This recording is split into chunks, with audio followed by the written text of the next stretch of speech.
Pesan Padre Pio hari ini 26 April. Dalam pikiran dan pengakuan dosa kita tidak boleh memikirkan dosa-dosa yang telah diakui.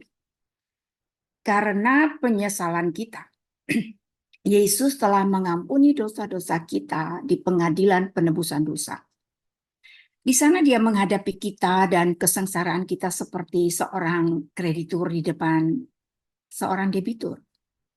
Dengan kemurahan hati yang tak terbatas, dia merobek dan menghancurkan tagihan yang kita tanda tangani dengan dosa-dosa kita, yang tentunya tidak akan dapat kita bayar tanpa bantuan pengampunan ilahinya.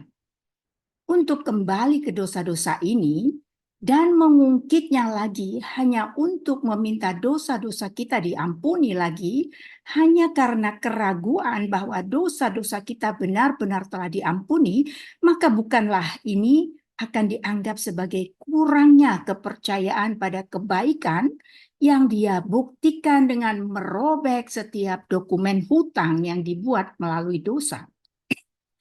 Renungkanlah itu. Jika itu adalah sumber kenyamanan bagi jiwamu, dengan segala cara, pikirkan pelanggaran terhadap keadilan, kebijaksanaan, dan belas kasihan Tuhan yang tak terbatas. Semuanya itu demi mencucurkan air mata penebusan, pertobatan, dan cinta. Pesan Padre Pio pada malam hari ini itu cukup panjang. Tetapi ini mengingatkan kita semua, ini pesan Padre Pio ini adalah pesan dari Giorgio Vesta ya di dalam antara misteri ilmu pengetahuan dan cahaya iman. Padre Pio mau mengingatkan kita kembali, mungkin kita semua yang ada di dalam Zoom ini persis seperti apa yang disampaikan dalam pesan ini.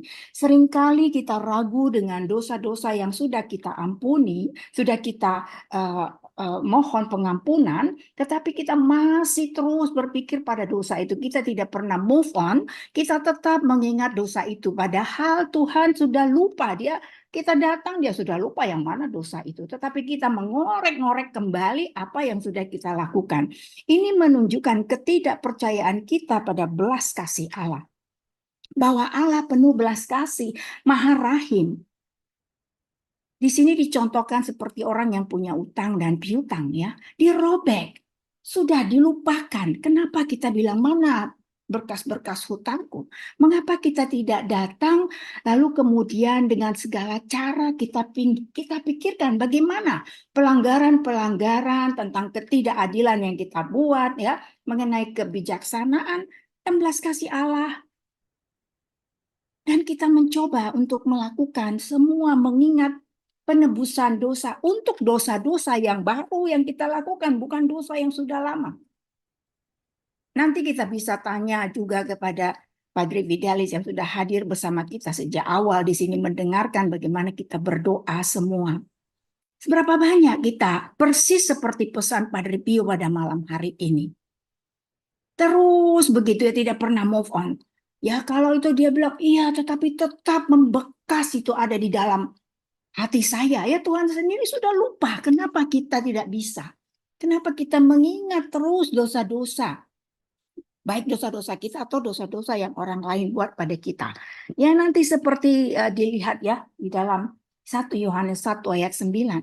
Jika kita mengaku dosa kita, maka ia adalah setia dan adil, sehingga ia akan mengampuni segala dosa kita dan menyucikan kita dari segala kejahatan.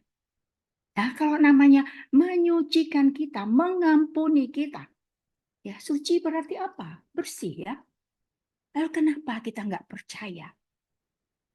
Pesan Padre Pio yang cukup panjang pada malam hari ini mengingatkan kita semua. Percaya pada kerahiman Allah. Bahwa Allah penuh belas kasih. Persoalannya, kita mau datang tidak untuk mendapatkan belas kasih Allah itu. Dan Padre Pio dalam surat-suratnya yang lain mengatakan, minimal seminggu sekali Sama seperti perabot di rumah, kalau tidak dielap, katanya itu banyak debu. Jadi kita mengakukan dosa kita. Dan kita mengaku dosa bukan kita membuat daftar list dosa, lalu kemudian keluar kita kembali lagi seperti itu. Bukan itu. Tapi kalau kita lihat bagaimana anak-anak rohani Padre Pio datang dari seluruh penjuru dunia, masuk ke dalam ruang rekonsiliasi, pulang metanoia, tidak mengulanginya lagi. Nah, itu yang barangkali kita pelajari lewat pesan Padre Pio pada malam hari ini. Semoga menginspirasi kita semua.